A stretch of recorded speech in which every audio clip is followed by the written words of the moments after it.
Hello everyone, good morning, welcome back JK study classes. I hope सभी लोग अच्छे होंगे, स्वस्थ होंगे और मस्त होंगे। देखिए क्लास 10th का हम मैथ स्टार्ट किए हैं, ट्रिगोनोमेट्री। ठीक है, देखिए इस बुक से डॉक्टर के सी सिन्हा का बुक है, स्टूडेंट फ्रेंड का बुक है क्लास 10th का, और बहुत ही अच्छा बुक है सीखने के लिए। क्लास 10th का मैथ सीखने के लिए बहुत अच्छा है। बाकी एग्जाम में तो आता है एनसीईआरटी बुक से ही, लेकिन प्रिपरेशन के लिए, तैयारी के लिए बहुत अच्छा है।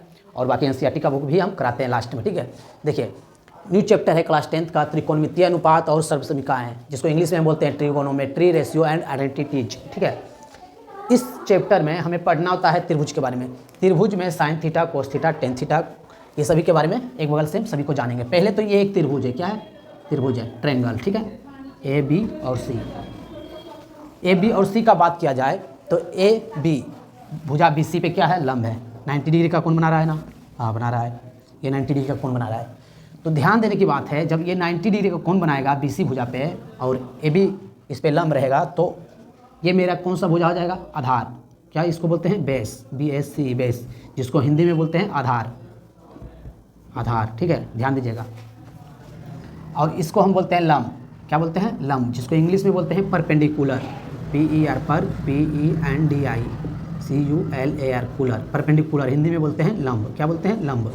ठीक है, इसी प्रकार ये भुजा आ जाता है मेरा, मतलब कि जिस कोण पे बन रहा है ये भुजा और ये भुजा, साइड वाला भुजा, वो मेरा हो जाएगा हाइपोटेनस, कर्ण। ठीक है, इसको बोलते हैं hypotenuse, H Y P O, hypo T E N U S C, hypotenuse, कर्ण। क्या बोलते हैं? कर्ण। ध्यान दीजिएगा, ये हो गया परपेंडिकुलर, ये हो गया हाइपोटेनस और ये हो गया बेस। ठीक है, इसी प्रकार इसमें हमें पढ़ना होता है 6 निष्पत्ति, त्रिकोणमितीय का 6 निष्पत्ति पढ़ना होता है। साइन, कोस, टेन, कॉट, सेक, कोसेक। ठीक है, तो सभी को हम बारीकी से पढ़ेंगे। यहाँ लिखते हैं, ठीक है, देखिएगा ध्यान से।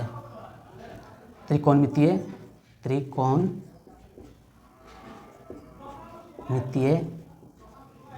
निष्पत्ति।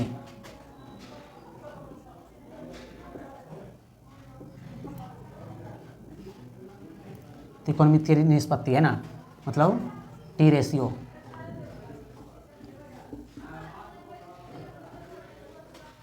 टी रेशियो मतलब ट्रिगोनोमेट्री रेशियो। ठीक है, अच्छा, त्रिकोणमितीय निष्पत्ति होता क्या क्या है? पहला तो ध्यान देना, साइन होता है ना, S I N, sign.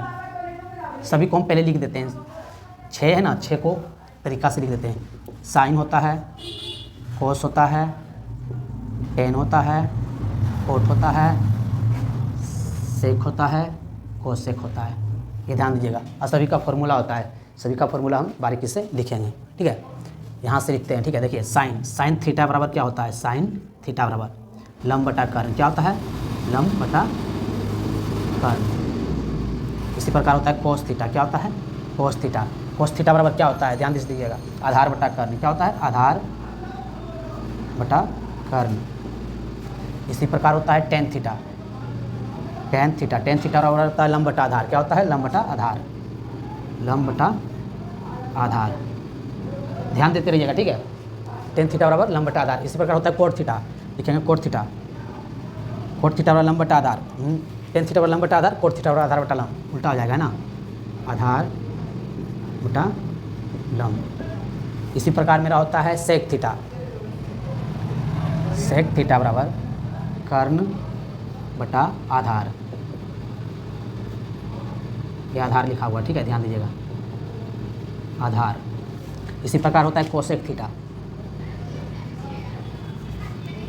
Cosec theta, cosec theta बराबर होता है कर्ण बटा लंब। क्या होता है? कर्ण बटा लंब। देखिए ये फॉर्मूला आता है। साइन थीटा का मान अगर इसमें दिया हुआ रहेगा, यहाँ पे कुछ दिया हुआ रहेगा, मानो कि यहाँ पे दिया हुआ रहेगा तुम्हारा कुछ भी 13, मतलब कि सभी भुजा दिया हुआ रहेगा। ठीक है, और बोलेगा साइन थीटा का मान ज्ञात करें। अभी हम क्वेश्चन पे आएंगे तो बताएंगे अपने मन से क्या कौन सा बैठाएं नहीं बैठाएं, जिसमें पता नहीं चल रहा है। ठीक है, तो हम बताएंगे। ठीक है, साइन थीटा बराबर लंब बटा कर्ण। तो अगर लंब इसको बोलते हैं, लंब अगर 13 है और कर्ण कुछ दिया हुआ रहता, यहाँ कर्ण कुछ दिया हुआ रहता, तो लंब बटा कर्ण मतलब 13 बटा, अगर वहाँ कुछ दिया हुआ रहता तो लिख देते, डायरेक्ट इसका आंसर मिल जाता है ना, साइन थीटा का। इसी प्रकार कोस थीटा का मिल जाता, और टेन थीटा का मिल जाता है ना, कोट थीटा का मिल जाता है ना, इसी प्रकार सेक थीटा का मिल जाता और फिर कोसेक थीटा का। तो सभी को हम बारीकी से पढ़ेंगे और बड़ा अच्छा से पढ़ेंगे। ये बेसिक फार्मूला है, इसको नोट कर लीजिएगा। एक फार्मूला और होता है कर्ण बराबर, है ना, एक फार्मूला और लिख लीजिए। कर्ण बराबर होता है रूट अंडर लंब स्क्वायर प्लस आधार स्क्वायर, लंब स्क्वायर प्लस आधार स्क्वायर। अच्छा, यहाँ पे ध्यान दीजिएगा, यहाँ से 3 फार्मूला बनता है। अगर कर्ण बराबर रूट अंडर लंब स्क्वायर प्लस आधार स्क्वायर होता है तो हम लंब निकालना चाहेंगे, कहने मतलब लंब निकालना चाहेंगे तो क्या कर देंगे, रूट अंडर, मतलब कि अगर लंब हम निकालना चाहेंगे तो क्या करेंगे, लंब को इक्वल टू के इस तरफ लाएंगे तो कर्ण को अंदर करेंगे। तो ये एक फार्मूला यहाँ से बन जाता है, क्या, लंब बराबर कर्ण स्क्वायर, क्या, कर्ण स्क्वायर माइनस आधार स्क्वायर। इसी प्रकार अगर आधार स्क्वायर निकालना रहेगा, आधार स्क्वायर, आधार बराबर निकालना रहेगा तो इसी प्रकार आधार बराबर भी फॉर्मूला हो जाएगा। क्यों, क्योंकि देखिए अगर कर्ण आधार को इधर लाते हैं तो कर्ण अंदर हो जाएगा, है ना, हो जाएगा कि नहीं। तो हम लिखेंगे आधार बराबर कर्ण स्क्वायर माइनस लंब स्क्वायर।